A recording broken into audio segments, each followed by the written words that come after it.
Ya, Pak. Agung tuh cuma ingat nama papa atau udah? Udah, Dian Siapa? Ermawan. Iya. Saya terima nikahnya. Saya terima nikah dan kawinnya. Saya terima nikah dan kawinnya oleh Sri Mandani binti Dian Ermawan dengan mas kawin tersebut tunai. Alhamdulillah. Sah kan? Belum. Wow, I feel good. I knew that I would not. I feel. Hai. Nah, oke, sekarang kita ngapain, Beb? Kita mau bahas tentang persiapan nikah. Gitu. Kita nikah di tanggal 11. Bukan. Rencananya tanggal 18. Tanggal 18 April. Tapi karena ada corona, Kira-kira tanggal 9. kita ubah tanggal jadi tanggal 9.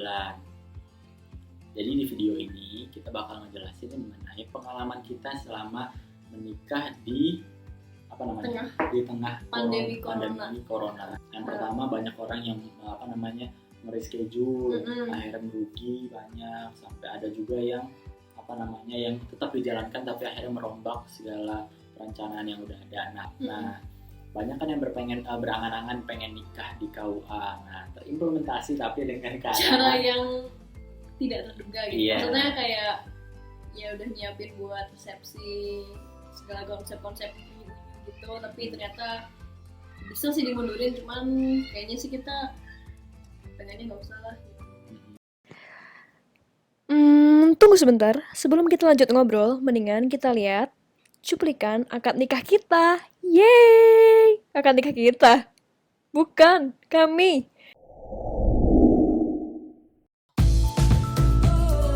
Cakep banget gila, kumat. Gimana cara? Baju muka keluar masuk ya. Pikir kayak toilet kayaknya. Cantik banget Sandy, congrats buat love you memang. Sandy memang cantik.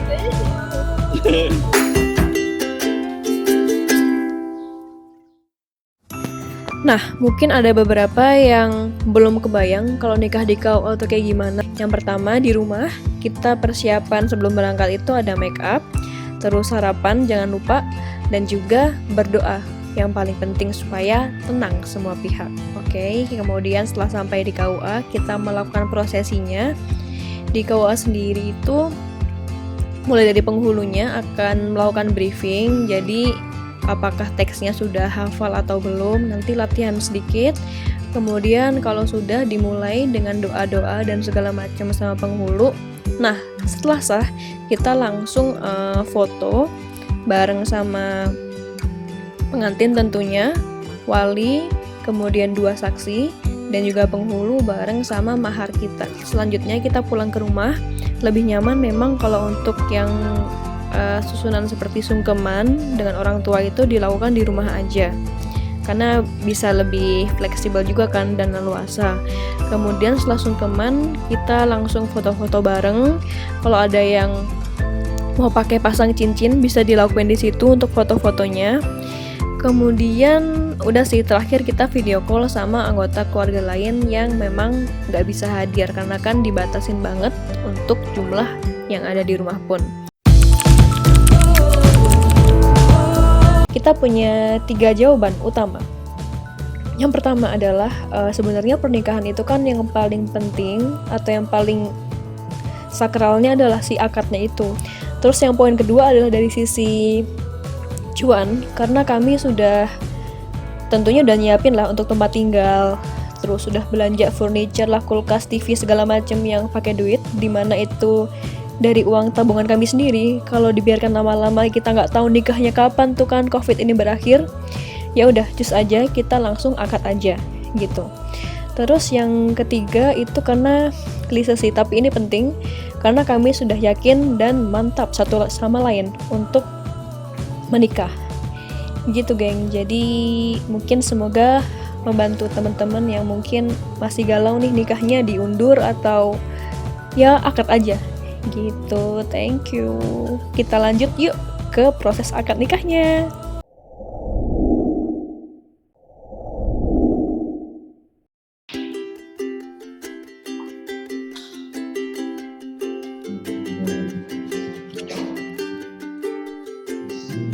Manangga R. Agung Artiko Bondo Sasongko Tim R.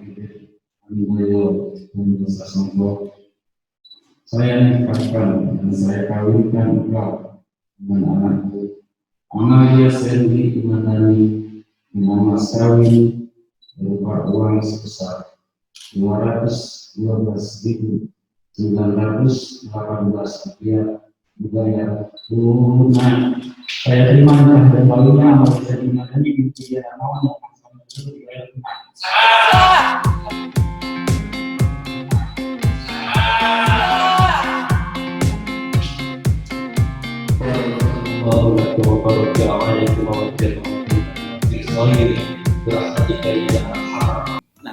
Tadi kan udah tuh cuplikan mengenai dia nih kan KUA. Nah selanjutnya mendingan kita langsung dokumen aja dulu kali ya, dokumen apa aja. Nah, kita seringnya tuh lebih fokus atau pasangan-pasangan nih lebih fokus di kayak vendornya, catering, terus WO-nya pakai siapa yang bagus gitu. Tapi kadang lupa untuk menyiapkan administrasinya, walaupun banyak sih untuk yang nyiapin calo-calo ataupun yang udah sepaket sama si WO-nya sendiri gitu. Tapi karena kita nyiapin sendiri, dibantuin sama orang tua dan keluarga, itu jadi kayak ada ceritanya lah, dan emang agak sedikit drama sih gitu. Tapi Penuh drama sih penuh ya, sebenarnya. nggak sedikit. Mungkin buat yang pengen tahu tuh ada persyaratannya ada apa aja, ada N1 sampai N7. Ada websitenya ternyata, mungkin teman-teman nggak tahu, ada di simkah.kemenak.go.id. Di situ udah kita bisa daftar online juga sesuai kecamatan ataupun kelurahan kita tinggal. Kita akan tunjukin website untuk daftar nikah. Nah, kalau mau lihat info pendaftaran nikah, bisa langsung klik di sini. Di sini juga ada alur singkatnya. Nah, di bawah ini adalah dokumen apa aja yang perlu kalian siapkan. Tentunya KTP dari calon suami dan istri, terus orang tua ataupun wali yang akan menikahkan. Kemudian dokumen lainnya saat untuk daftar, kalian harus punya N1, yaitu surat pengantar dari kelurahan atau desa. Terus juga N3, ini surat persetujuan mempelai. Kemudian kalau misalnya menikah kurang dari 21 tahun, ada N5. Dan beberapa dokumen-dokumen pendukung lainnya. Kemudian yang ini penting juga, surat rekomendasi nikah dari KUA kecamatan kalau kalian menikah di luar kelurahan kalian. Kemudian pas fotonya ini backgroundnya biru, yang dicetak sebanyak ini, tapi nanti biasanya akan diminta juga kasih yang soft filenya, karena untuk dicetak di kartu nikah. Terus kalau untuk daftar nikah ini kita coba aja ya. Kemudian kita coba, misalnya kalian mau nikah di mana? Di Bali gitu misalnya. Terus kabupatennya Gianyar, terus kecamatannya ini juga misalnya. Nikahnya misalnya mau di KUA nih. Terus kalian cari tanggalnya. Nah itu yang abu-abu berarti nggak bisa ya. Misalnya nikah tanggal 20 Juni. Terus pilih waktu akadnya jam berapa nih siapnya, mungkin jam 11 pagi. Nah ini jadwal tersedia, berarti kalian bisa. Terus kalau misalnya mau nikah di luar KUA, kita bisa klik. Nah nanti kalau kita lanjut, itu akan diminta isi. Nah alamat akad nikahnya di mana, terus diisi kayak biasa. Kalian bisa lihat sendiri. Kontennya ada beberapa. Nanti kalau udah sekali isi, akan lanjut ke tahap selanjutnya. Oke, sedikit tambahan, nanti kalau misalnya udah isi nih data calon suami, calon istri, dan juga checklist dokumen, nanti kalian akan lanjut di sini, bukti pendaftaran. Jangan lupa nanti di print, untuk save PDF-nya itu kalian harus tetap pilih print, gitu. Terus kalau misalnya kalian menikah di KUA, itu gratis, nggak bayar apapun. Tapi kalau misalnya nikah di luar KUA, itu nanti kalian akan dikasih kayak sejenis kwitansi untuk bayar di bank. Terus apalagi sih? Dokumen-dokumen udah kayak Dan gitu ya. udah sih, maksudnya bisa dibaca sendiri. Cuman kadang beberapa yang namanya administrasi, kita dari kecil juga pasti ngurusin administrasi, itu pasti akan ada beda-bedanya di beberapa daerah. Mungkin ada yang perlu, kayaknya belum merata sih untuk apa namanya? Ketentuan-ketentuan. Ini nih yang kelayakan nikah. Hmm. Kayak gitu tuh ada juga di beberapa daerah. Di Jakarta sih katanya udah berlaku gitu. Terus suntik tete itu juga ada ketentuannya, dari kelahiran berapa atau berapa itu harus suntik, dan ada juga yang enggak.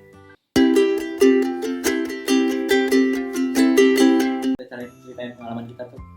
pengalaman kita sendiri pas nikah di pandemi corona. Nah, kalau kemarin itu kita nikah sudah direncanakan sejak tahun yang lalu. Cuma semenjak Januari 2020 itu mulai ada Februari nggak sih kayaknya? enggak, tapi beritanya itu udah ada di Januari 2020. Terus habis itu kita mikir, wah parah banget ya, di Cina udah banyak banget yang kena. Kira-kira ini menularnya sangat-sangat cepat. Nah, kita mikir bisa masuk kayaknya ke Indonesia. Nah, ternyata masuklah ke Indonesia. Nah, di saat itu kita udah mulai bilangnya kayak ketar-ketir gitu loh. Kira-kira bisa nggak sih diimplementasiin? Nah, ternyata nikahan kita perlu dirombak total atau mau di reschedule ulang. Nah, kita ngerasa udahlah nikah aja tetap, tapi kita nyesuaiin dengan ketentuan pemerintahan yang ada. Kita majuin jadi tanggal Supaya lebih cepat karena kan kita tinggalnya di Jakarta, kerja di sini. Sementara kita akan nikah di tempat nyokap gue di Kediri, dan itu pasti kan butuh travel, jadi takutnya nanti keburu makin tinggi. Kita kira nggak bisa bantuin berangkat. aja gitu.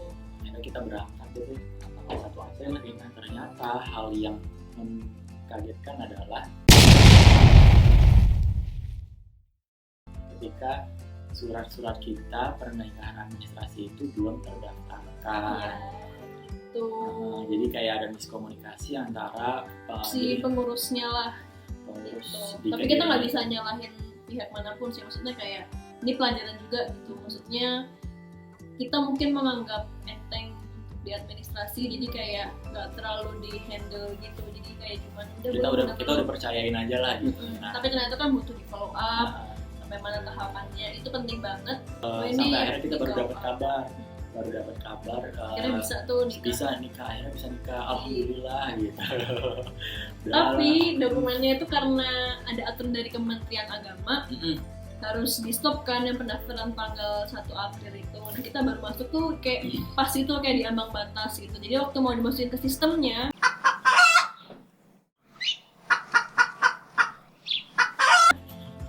itu nggak bisa guys, tuh dimasukin tanggal 9. Akhirnya di sistemnya itu bisanya tanggal berapa sih nih akhirnya? Adalah pokoknya tanggalnya beda gitu. Jadi Tapi itu udah kayak kesepakatan gitu sih. gitu. Akhirnya ya sudah, kita menikah di KUA dengan surat menikah, akte ini nih. Akte ini menyusul nantinya. Iya. Itu cuma dapat surat keterangan nikah aja. Surat keterangan nikah. Dan Gitu. Dan, Terus apalagi? waktu di KUA kita basicnya karena lagi corona kita siapin alat pelindung diri yang kayak biasa lah ya. biasa lah. Ada berjarak, terus pakai masker, terus bawa hand sanitizer, Terus biasa, pakai sarung tangan. pakai sarung tangan juga gitu. Tapi kan kita tetap pakai baju akad yang putih gitu kan, yang ada Sunda gitu. Kita siapin lah foto booth sederhana Ya gitu. paling tidak kita tetap merayakan.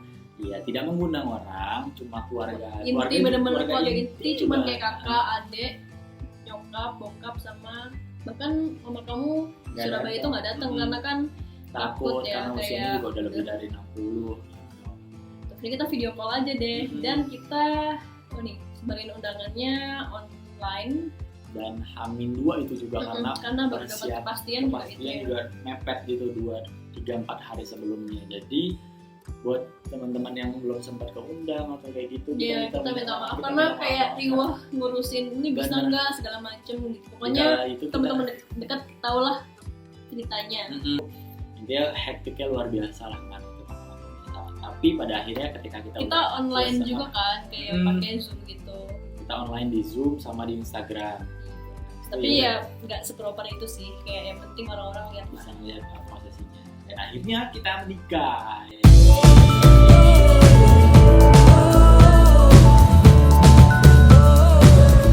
Udah, pengalaman kita sampai segitu aja. Kalau misalnya next kita mau ngejelasin mengenai Ini cukup penting juga sih, mm-mm, walaupun kita bukan expertnya, tapi at least kita mau sharing nih sharing ya.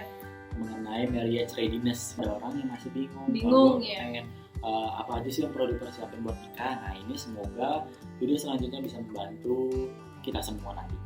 Oke. Kita ada beberapa topik gitu sih yang seharusnya mudah dipahami. Betul. Semoga membantu dari teman-teman ini dan juga next video. Oke, bye.